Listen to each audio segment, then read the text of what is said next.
Olá, bem-vindos ao nosso podcast nesse dia de hoje, 13 de julho, segunda-feira, agora 18 horas e 26 minutos. Nós temos o patrocínio de Jazz P2P, compra e venda de criptomoedas.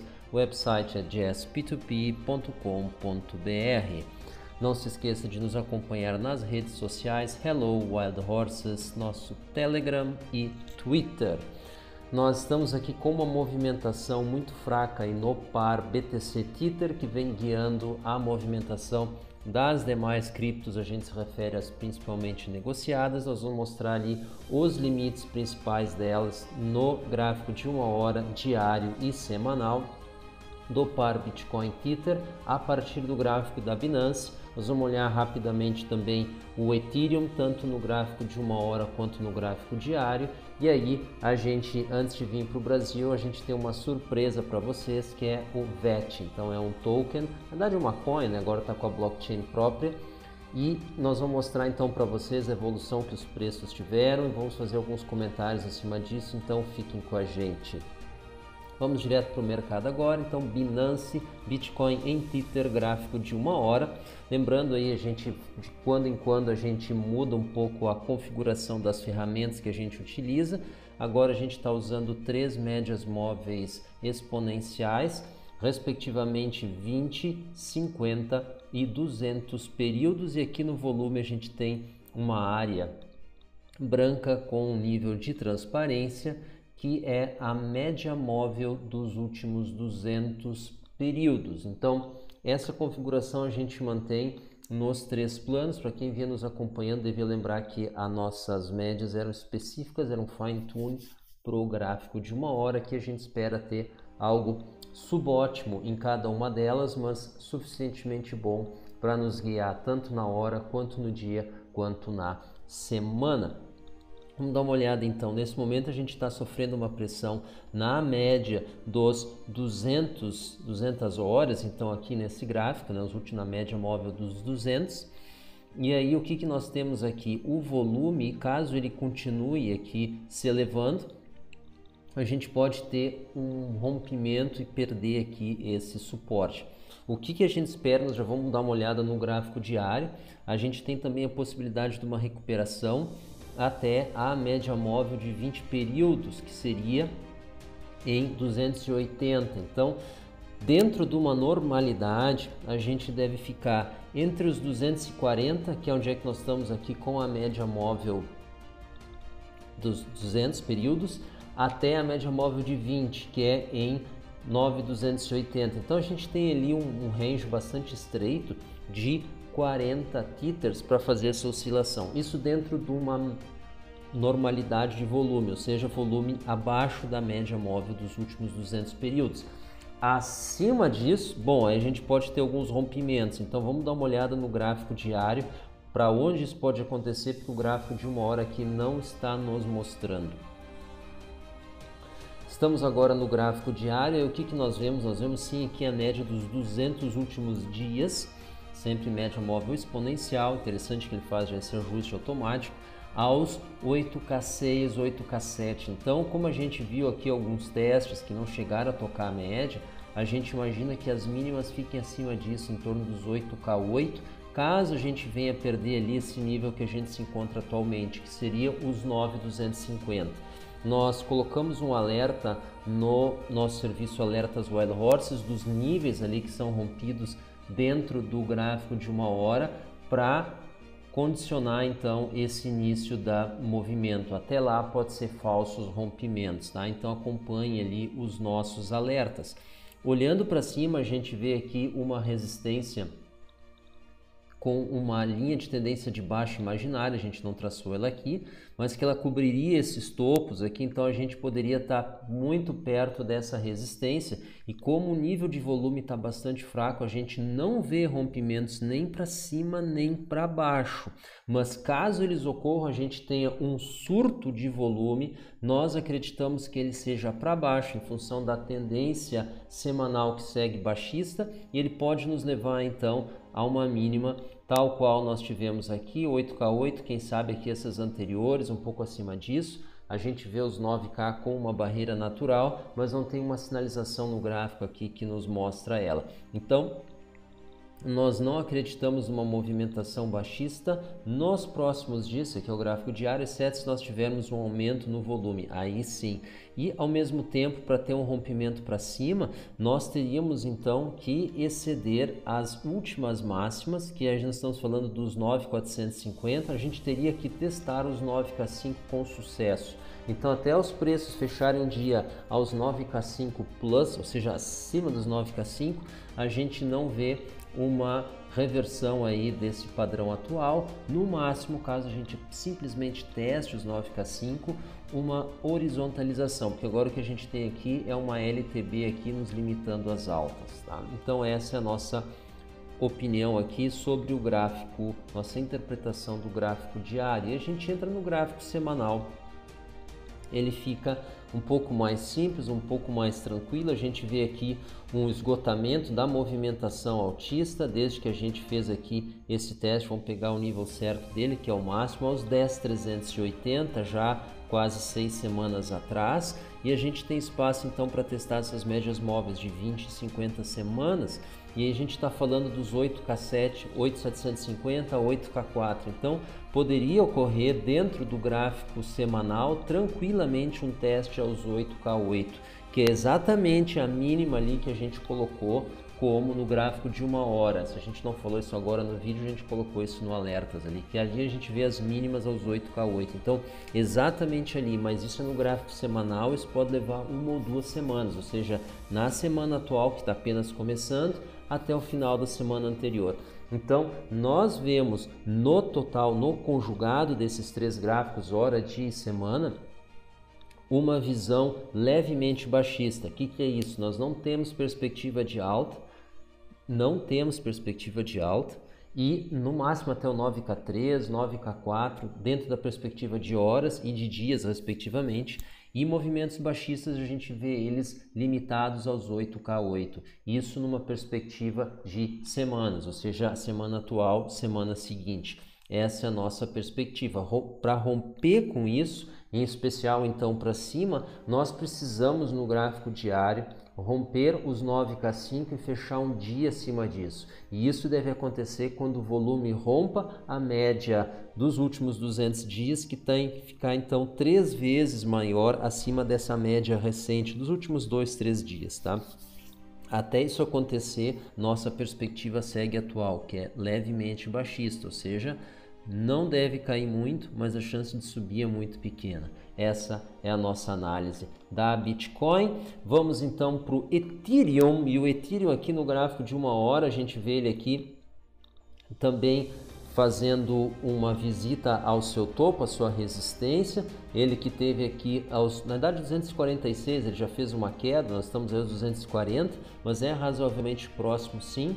Ele poderia então possivelmente fazer um teste essas médias móveis, respectivamente 20, 50 e 200, aos 236, 230, aos 203, que é aqui embaixo, a gente acha muito difícil, exceto se nós tivermos aqui a Bitcoin aos 8K, porque Bitcoin perto dos 8K implicaria num Ethereum perto dos 200, por quê? Porque a gente fica naquela razão de 2,5%, ou seja, 40 por um Ethereum por uma Bitcoin. Então seria bastante razoável. Do contrário, então, dificilmente a gente perde aqui só vamos pegar o número de novo, 229, então os 230. Então os 230, na nossa opinião, sem essa indicação, sem essa recomendação, seria compra de Ethereum, tá? Então seria uma bela oportunidade. Como é que se aproveita isso? Pode deixar uma ordem pendurada no exchange. Se tu não acredita, deixa uma ordem pequena. Se tu acredita bastante, deixa uma ordem um pouco maior. Mas tem que estar ciente de que sempre existe a possibilidade de acontecer uma reversão e os preços subirem. Então, por isso que a gente sempre aconselha ou manifesta a nossa opinião para que se mantenha-se comprado no percentual igual ao que se crê numa alta. Então, se tu duvida de uma alta, vende. Se tu está 100% certo que vai subir, compra com todo o teu capital. destinado a investimentos em criptos. E se tu tem uma dúvida, então tu deixa em 50%, que é praticamente o que a gente está fazendo. Tá? A gente tem um pequeno percentual só em criptos e o restante está em fiat, dentro das próprias exchanges, mas a gente está com esse capital, então, esperando aí uma movimentação maior ou uma definição de direção. Né? A gente sempre prefere deixar de ganhar do que perder. Então, essa tem sido a nossa postura. A gente perdeu alguns movimentos bons, mas a gente não perdeu o capital. Então, cada um tem que saber gerenciar o próprio risco e o mais importante no fim do dia é dormir tranquilo. E esse então é o nosso gráfico diário aqui, né, do Ethereum nas perspectivas então dos próximos dias. Então 236, 230. E vamos dar uma olhada no gráfico de 1 hora, então, para ter uma expectativa mais imediata. A gente vê ele aqui testando a média das últimas 200 horas aos 230, então ele está fazendo esse repique. Caso ele consiga, ele vai encontrar resistência no conjugado dessas duas médias móveis, que são aos 241. Então esse é o nosso topo pro Ethereum, 241. Então batendo nos 241 poderia ser uma venda então no curto prazo, também nossa opinião. Por quê? Porque a gente tem uma tendência global aí de baixa na perspectiva semanal. Então Bitcoin em baixa, Ethereum em baixa, apesar da gente ver essa inclinação levemente ascendente aqui da média móvel de 200 horas nesse caso aqui. E esse teste fantástico que aconteceu aqui, que ele suportou, é razoável supor que aqui suporte também. Então ele chegando aqui nos 241, logo abaixo dos 242, poderia então se fazer uma realização e esperar, quem sabe, um próximo teste. Ele vem testando aqui razoavelmente frequente essa média móvel de 200 e tem ali uma oportunidade. Isso tudo é a nossa opinião.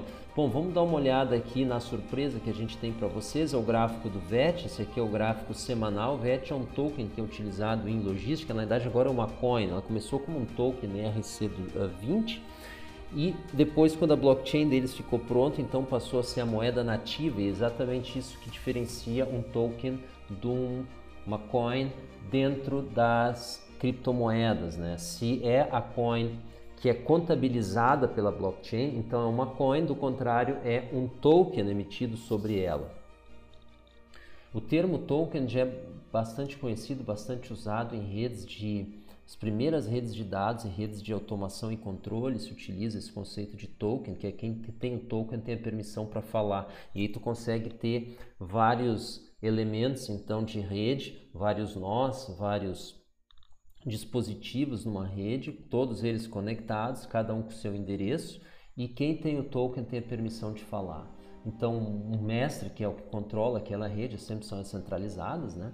Ele envia o token então em rodízio para cada um dos nós, cada um dos terminais, cada um dos dispositivos, e aí eles podem então trafegar dados caso eles tenham essa demanda, senão eles liberam o token para o seguinte. Então esse termo já existe há mais tempo, mas nas criptomoedas ele é associado também a dados, só que aí é dados que trafegam, que a gente abstrai no conceito de moedas, então criptomoedas. Então o VET originalmente foi emitido ali. A ideia dela é ser utilizada em logística. A gente não tem uma informação muito além disso, a gente ainda não estudou ela, mas a gente está com ela no radar.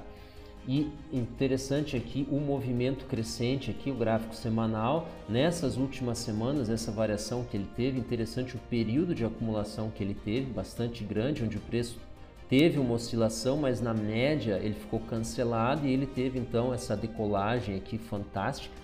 Nas últimas 3 praticamente semanas, ele fez uma evolução bastante rápida e elástica nos preços. E quem disse que isso acabou, né? Então, claro, quem for participar desse tipo de rally, que utilize stop loss, por favor, tá? A não ser que ele tenha uma perspectiva de longo prazo, etc. Mas aí tem que ser fundamentado em algo além da esperança, sempre na nossa opinião. E aí a gente encerra então vindo para o Brasil. Então nesse caminho a gente dá uma olhada no DXY, que é o dólar index. O dólar index então está fazendo um recuo, apesar disso vem se mantendo acima dos 96,5, mas ele está numa trajetória aqui de curto prazo. Aqui a gente está no gráfico diário descendente, mas ele pode estar perto do fim. Esse fim exatamente aqui aos 96,4, 96,5. E aí a gente vai dar uma olhada então no dólar, o que isso está implicando aqui. A gente teve hoje uma alta no dólar que bateu no que a gente acredita ser o topo de uma região. A gente tinha comentado isso no podcast anterior, então sem uma recuperação do dólar lá fora, a gente vê o dólar aqui dentro se mantendo ou recuando, mas não indo além disso. Se a gente estiver errado, paciência, mas essa é a nossa visão, a não ser que nós temos um fator interno aqui que a gente não está vendo ainda. Tá? Então, dentro dessa ideia de que o dólar aqui é governado pelo dólar lá fora, e essa nós temos como tese base, a gente vê o dólar aqui no Brasil fazendo um fim de movimentação, ele deve começar a voltar em direção aos 5,30. Talvez ele pare nos 5,35, mas ele deve recuar. Sem a gente ter uma melhora do dólar lá fora, mesmo manutenção nos níveis 96,5, 96,4, 96,6, o dólar aqui dentro fez um topo e deve recuar. Tá? Então essa é a nossa perspectiva e aí a gente tem já os elementos então para vir aqui para o Brasil, onde a gente já sabe então a nossa posição na Bitcoin em Tether, que é baixa moderada, ou seja, uma leve baixa, né? E o dólar então aqui no Brasil, que a gente está vendo apesar dessa alta um recuo, e a gente tem aqui então a Bitcoin, ela sofreu essa alta aí em função, nós tivemos hoje aí uma leve alta da Bitcoin, em torno de 100 Tethers, nós tivemos uma alta aí de praticamente 1% também no dólar, então daria uma variação de quase 2%. E aí se a gente for ver aqui o dia anterior, onde a gente ficou aqui numa faixa 50k 49, hoje nós estamos aí 50.7, 49.7, então a gente sofreu aí um avanço, mas nós tivemos uma alta de 1%. Então a gente vê a Bitcoin aqui mantendo a sua estabilidade ou também um leve recuo, então retornando. A gente está praticamente no topo dessa faixa que a gente atingiu, que é inferior aos 51k e superior então aos 48. Então a gente poderia então tender a quem sabe aos 49.5. Uma variação muito pequena, é verdade, mas é isso que a gente está vendo. O volume no gráfico diário, vocês viram ali no Bitcoin, a gente mostrou bastante fraco e isso então sugere uma fraca movimentação. Então, de uma maneira geral, Bitcoin aqui no Brasil deve estar fazendo um topo, a não ser que alguma coisa nos surpreenda aí na movimentação dos preços, mas dentro dessa normalidade a gente pode voltar ali aos 49.5. E aí, pessoal, nós encerramos a nossa análise, encerramos o nosso podcast, agradecemos a atenção e a audiência. Não se esqueça de nos seguir nas redes sociais, Hello Wild Horses, tanto no Telegram quanto no Twitter, e nós retornamos então no próximo podcast. Hoje, segunda-feira, devemos voltar na quarta, se Deus quiser. Pessoal, muito obrigado. Até a próxima. Tchau.